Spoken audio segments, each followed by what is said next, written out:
কারাগারের ভেতরে পড়েছিল জ্যোৎস্না। বাইরে হাওয়া, বিষম হাওয়া, সেই হাওয়ায় নশ্বরতার গন্ধ।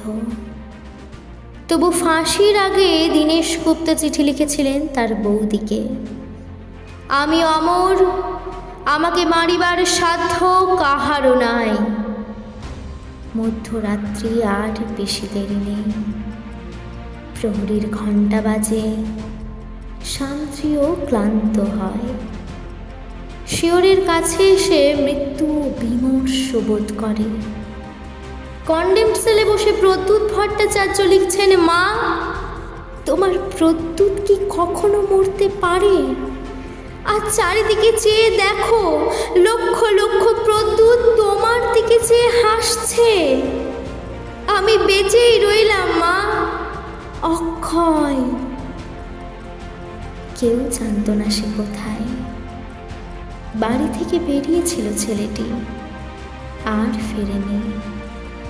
জানা গেল দেশকে ভালোবাসার জন্য সে পেয়েছে মৃত্যুদণ্ড।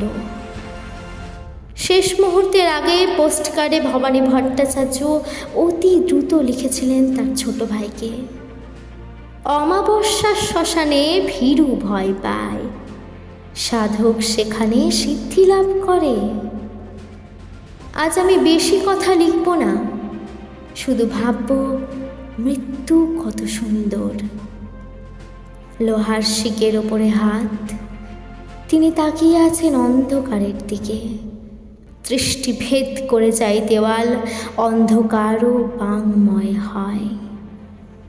সূর্য সেন পাঠালেন তার শেষ বাণী, আমি তোমাদের জন্য কি রেখে গেলাম? শুধু একটি মাত্র জিনিস, আমার স্বপ্ন, একটি সোনালি স্বপ্ন।